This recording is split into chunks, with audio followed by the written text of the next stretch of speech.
Hello Gemini, Sun, Moon, Rising, Venus signs. Kamusta po kayo? Sana po ay nasa mabuti kayong kalagayan. Welcome back po sa Star Tarot. At kung bago po kayo dito, welcome din po kayo. Thank you po sa inyong suporta. I truly appreciate it and God bless you all. Gemini. Unahin muna natin ang mga trinkets ninyo. This is for November 6. Message ninyo. Unang mensahe ninyo is the dragonfly. Ayan. So this symbolizes change and transformation. New beginnings. So maraming magbabago dito, no? Meron kayong mga pintong sasara dito sa buhay ninyo because you are heading towards newness. Meron kayo dito mga bagong sitwasyon na papasukin. May mga bagong sitwasyon kayo dito na maaring kayo yung magki-create mismo, no? May mga ganong ganap. So what else? We have the baby boy. Ayan. So, this is another new beginning energy. So, most likely talaga, Gemini, parang panahon ito ngayon ng transition sa buhay ninyo. Sa iba't ibang parte ng buhay ninyo, no? This is also, maaring ang iba sa inyo dito, Gemini, is welcoming a new baby sa pamilya. Maaring kayo ang manganganak. Maaring din naman na yung person ninyo or someone in the family maaring manganganak na, no? Magwe-welcome na ng bagong baby or maybe magbubuntes pa lang, no? Maaring ganon ang ganap. So, maaring ang baby na i-welcome ng iba sa inyo, that could be baby boy or that could also be a baby girl. Depende sa inyong sitwasyon, okay? We have the heart with a keyhole. Ayan. So, nasa kamay ninyo ang susi, no, para sa pagbubukas ng inyong puso. So, maaaring may mga sitwasyon ditong usaping pag-ibig, no? Maaaring ang iba sa inyo dito magbubukas na ng inyong puso for self-love, no? Maaaring ganon. Maaaring isa yan sa mga pagbabagong ganap dito sa buhay ninyo wherein you're really going to focus on self-love sa ngayon. Maaaring ganon ang sitwasyon. Maaari din naman, Gemini, na ang iba sa inyo dito ay muli nang magbubukas talaga ng puso ninyo para sa pag-ibig, para sa, hindi lang pag-ibig para sa sarili ninyo, but maybe you are also willing na ngayon or bukas na ang puso ninyo para sa pagmamahal ng iba and also bukas na din ang puso ninyo para tumanggap naman ng pagmamahal ng iba. So, maaaring ganun din ang sitwasyon dito. So, what else for Gemini? We have star. Napakaganda. This is a wish fulfillment energy, Gemini. So, may wish kayo dito na magka-come to fruition sa ngayon. May wish kayo dito na magmamanifest na sa buhay ninyo. So, good luck to that. At this is new hope. New blessings, new beginnings. So, napakalakas ang energies ninyo dito, Gemini, na meron talaga kayong mga fresh start dito sa iba't ibang parte ng buhay ninyo na sisimulan, no? So, napakaganda. And you know what? Parang kayo ngayon? Parang you are in sync with the divine, no? Napakalakas ninyo ngayon sa spirit realm. Napakalakas ninyo ngayon sa Panginoon, sa inyong mga guardian angels ninyo. So parang ang veil ninyo between you and the spirit realm napakanipis ngayon. So parang kung ano ang mga dasal ninyo sa ngayon, pinapakinggan kayo agad-agad. Parang kung ano mga dasal ninyo, ibinibigay sa inyo agad, no? So, parang gano'n ang ganap dito for some of you, Gemini. Napakalapit ninyo, no? Napakalapit ninyo. Napaka-strong ng inyong relationship with God sa ngayon and the rest of your spirit team, Gemini. So, napakaganda lang. So, kung ano man ang wish ninyo na magka-come to fruition dito, it feels like to me na ito yung magbubukas sa maraming pinto para sa iyo sa iba't ibang bagay, no? So, we also have temperance. Ayan, you've waited for this pagkakataon. You've waited for this change, no? Ayan ang akin na pipick up dito. And ngayong mangyayari na. Kung ano man ang iyong mga pangarap, kung ano man ang wish ninyo talaga, kung ano yung inyong minimithi, no? Parang kayo dito, ginagabayan din kayo ng divine universe and the rest of your spirit team. There is also angelic assistance talaga dito, Gemini. So most likely talaga, divinely orchestrated ang mga pagbabagong ito. So napakaganda, no? Matagal na kayong naghintay sa pagkakataong ito at ngayong parang divine timing na to, no? Divine timing has come para dito sa mga pangyayaring ito. At ayan, ginagabayan kayo. May tulong kayo para nang sa gayon siguro talagang nasa right path kayo.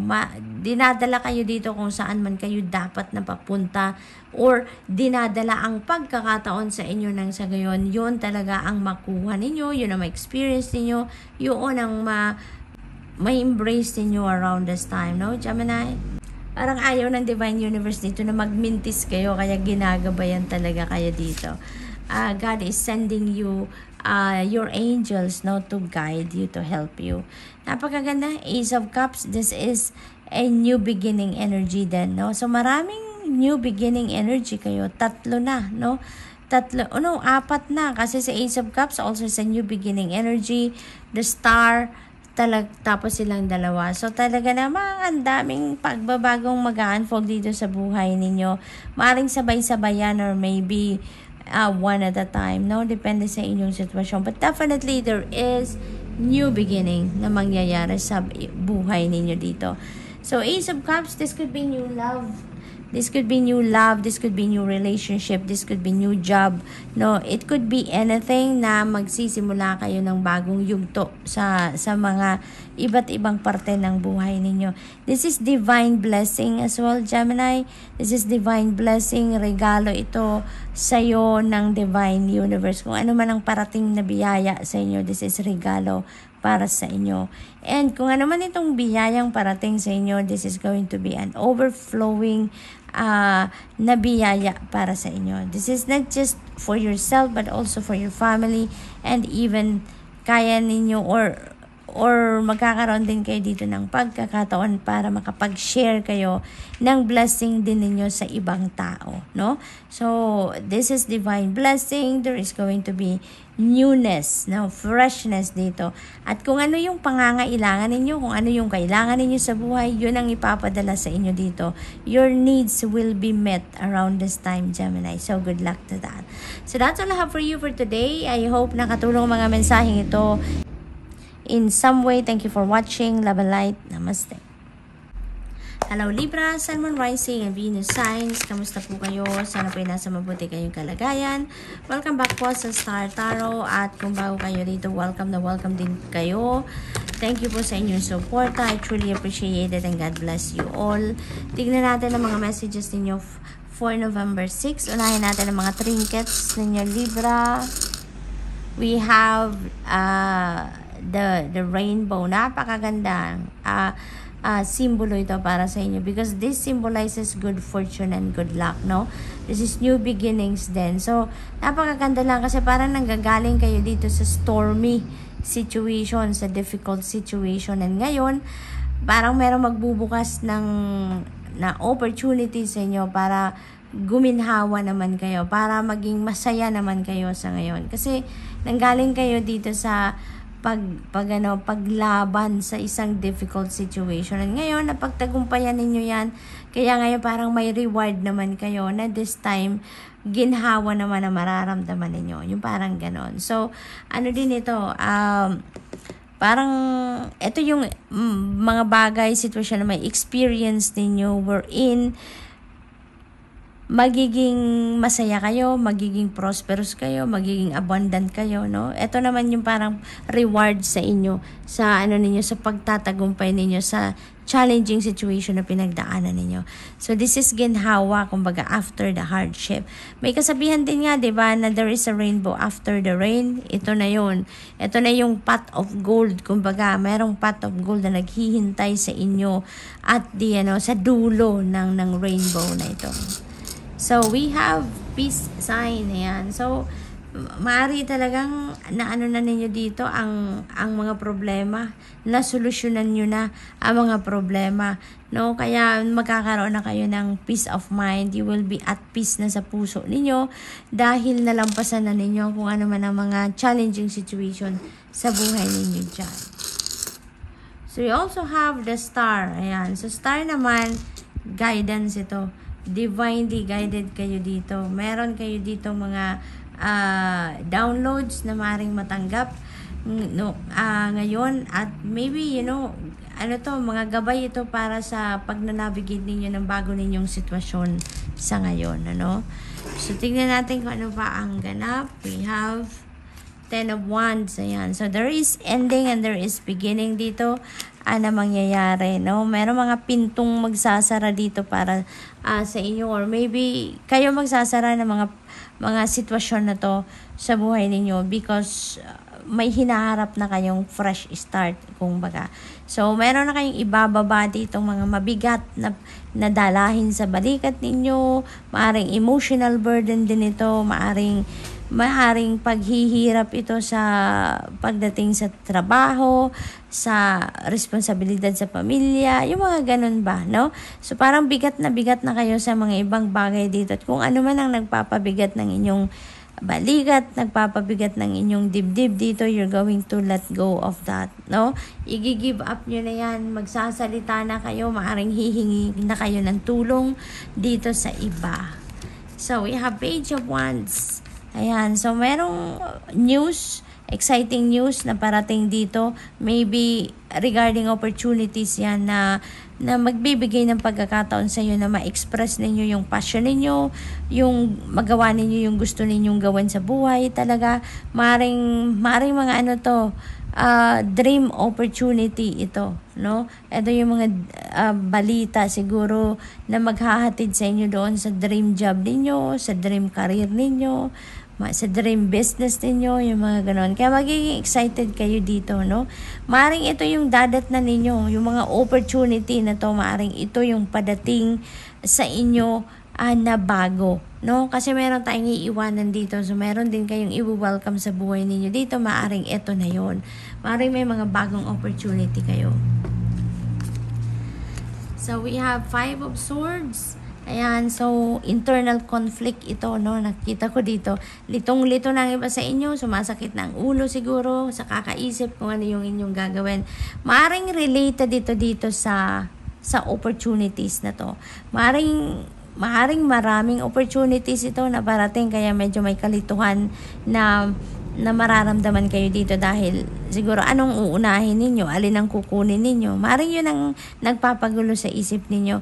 Maaari din naman na yung internal conflict na to related dito sa 10 of Wands energy, kasi maaari din naman na hirap na kayo, bigat na kayo sa nararamdaman ninyo, pero maaring nagtatalo pa rin ang isip at ang puso ninyo kung ano yung susundin ninyo, kung anong gagawin ninyo. Magsasalita na ba kayo? Iiwanan nyo na ba ang sitwasyon na yan? Or patuloy pa rin kayong mag-i-stay dyan at magtitiis kayo? So, maaring may ganong sitwasyon dito ang iba, no? Sa inyo. Pero, meron tayong peace sign eh. Kaya maaring pinagdaanan nyo na to. Kaya nga siguro magdidesisyon na din kayo. Finally, no, siguro makakapag-desisyon din kayo dito. Iiwanan nyo din ng energy na to at magdidesisyon kayo na ang pipiliin ninyo dito is mag-move on na kayo. Ang pipiliin ninyo dito is yung kung anong mas makakabuti para sa inyo, no? So, maaaring ganun din ang sitwasyon. So, that's all I have for you for today. I hope nakatulong mga mensaheng ito in some way. Thank you for watching. Love and light. Namaste. Hello Aquarius, Sun, Moon, Rising, and Venus signs. Kamusta po kayo? Sana po ay nasa mabuti kayong kalagayan. Welcome back po sa Star Tarot. Kung bago po kayo rito, welcome din kayo. Thank you po sa inyong suporta. I truly appreciate it and God bless you all. Tingnan natin ang mga messages ninyo for November 6. Unahin natin ang mga trinkets. So we have butterfly, napakalaking butterfly. So malaking pagbabago ang maaaring mangyari sa buhay ninyo sa ngayon. Maaring kayo mag-create ng pagbabagong yan, or maaring may mga external factors dyan, no? Na yun ang magpanggagalingan ng mga pagbabagong ito. We have letter A. Ayan. So, maybe initial ninyo to, or maaaring initial ito ng mga taong makakatulong ninyo or magsusuporta sa inyo dito sa mga pagbabago, or kung ano man, kung sino man ang makakatransact ninyo or makaka-negotiate ninyo, kung meron mang ganong ganap sa buhay ninyo sa ngayon. Maaaring ang initial nila ay letter A. So we have yung heart na may keyhole. So parang ang susi nasa inyong mga kamay dito, no? Maaring pinag-iisipan pa ninyo kung bubuksan nyo na ang puso ninyo or hindi pa, no? Parang ang napipick up ko dito, hindi pa kayo sigurado kung magbubukas na kayo ng puso ninyo, no? So maaring ano to, ang pinag-iisipan dito ninyo siguro is kung handa na kayo para sa pagbubukas ng puso para sa pagmamahal ng iba, or magbubukas na kayo ng puso ninyo para naman sa iba na sila naman ang magparamdam ng pagmamahal sa iyo, or maaring self-love, 'di ba? Maaring ganon. So maybe nandun kayo pa sa sitwasyon na hindi pa kayo sigurado. Hindi pa ninyo binubuksan ang puso ninyo dito. Nag-iisip pa lang kayo. So, maaaring, kinukonsider pa lang ninyo, no, kung ano ang inyong gagawin dyan. May mga pinag-iisipan pa kayong mga bagay-bagay dyan na related sa sitwasyon na yan. Nine of Cups, napakaganda. This is a wish fulfillment energy. Alam mo, ang iba sa inyo dito siguro, Aquarius, magbubukas na kayo ng puso ninyo dito para sa pag-ibig, sa pagmamahal. Kasi si Nine of Cups is, ang sinisignify niya is a time na ngayon for falling in love. So, maaaring ang iba sa inyo talaga, merong kinukonsider na siguro na decision dyan, na siguro gugustuhin nyo na din. Siguro may nanliligaw na sa inyo kung single kayo, Aquarius, no? Hindi naman ito magre-resonate sa lahat. Yung mensaheng ito ay hindi para sa lahat. Kaya kunin nyo lang kung ano yung magsasakto sa inyong sitwasyon. Pero ang iba sa inyo dito, if you are single, maaring meron na nanliligaw din talaga sa inyo. Maaring meron na nagpaparamdam sa inyo talaga ng kanilang romantic interest sa inyo, maaring ganun. And maybe, no, kinoconsider nyo ang mga bagay-bagay. Iniisip nyo na kung tatanggapin nyo or hindi. So, may mga ganong ganap dyan. Pero magiging masaya kayo dito, Aquarius, no? Hindi lang siguro dahil sa inspired kayo siguro, dahil dyan sa nanliligaw sa inyo, or maaaring magiging masaya kayo dito dahil meron kayong wish dito na magka-come to fruition na, no? Wish fulfillment energy, si Nine of Cups, kaya definitely meron ditong kayo, wish na magmamanifest na sa buhay ninyo, kaya magiging masaya kayo, no? Tignan niyo ang puso ng babae, 'di ba? Nagliliwanag, sobrang joy ang nararamdaman niya dito. Excited siya, parang nasa cloud9 siya kasi kung ano man ang gusto niya dito, nakuha niya, no? Or kayo, kung ano ang gusto ninyong mangyari dito, maaring mangyari. Kung ano yung pangarap ninyo, maaring matupad na sa ngayon, no? So, good luck. We have devil energy. Ayan. So, maaring you are dealing with a Capricorn person dito. Maaari din na meron kayong Capricorn placement sa iyong chart dito. Ang napipick up ko din dito, Aquarius, maaring si letter A, no?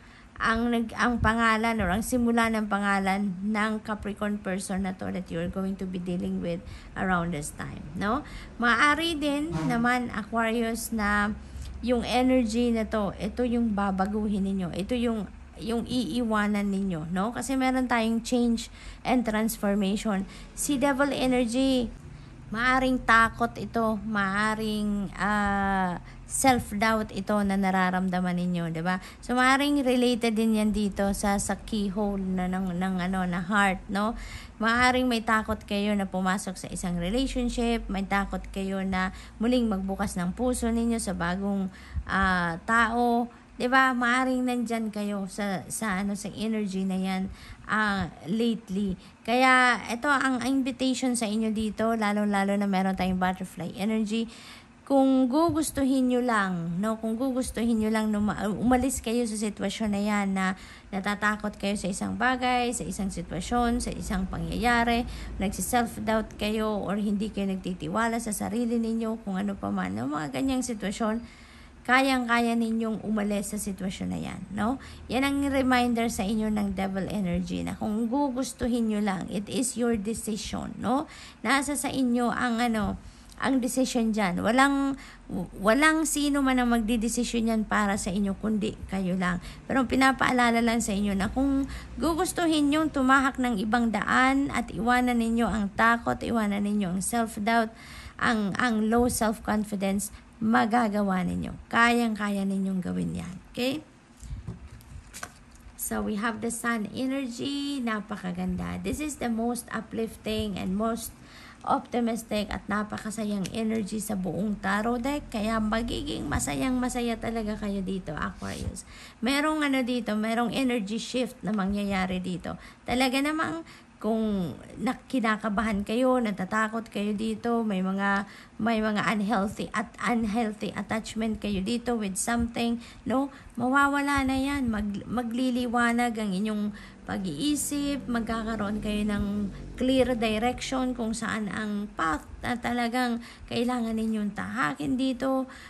Magliliwanag yan. Ibibigay sa inyo ang enlightenment, ibibigay sa inyo ang clarity, at makikita ninyo ang tamang daan na dapat ninyong tahakin at this time, no? Mababalot kayo ng liwanag. Yung sun, is going to cut through the darkness sa buhay ninyo. Kung ano man dark situations na pinagdadaanan ng iba sa inyo, mag-ano na yan, that's going to fade away na ngayon. You're going to leave behind yun na kung ano man yung mga problema, mga difficulties sa buhay, kung ano man yung mga paghihirap, scarcity, sa pera, sa kahit sa ano man, kung ano man ang problema ang pinagdadaanan ninyo, matatabunan na yan ng happiness dahil magkakaroon na kayo ng solusyon. Mahahanapan nyo yan ng solusyon na at magiging masayang-masaya kayo dahil malalampasan nyo na yung mga difficult situations na yan. Mababalot na kayo ng saya, ng liwanag, ng success, kasi si sun energy, material success, financial success, yung kung merong mga nararamdamang mga pananakit ng katawan, may mga nararamdamang panghihina ng loob, magiging kayo ngayon, mas excited, mas magiging masaya, mas magiging healthy, revitalized, energized, yung mga ganon. Napaka-positibo ng energy na to. Kaya ang hatid nito na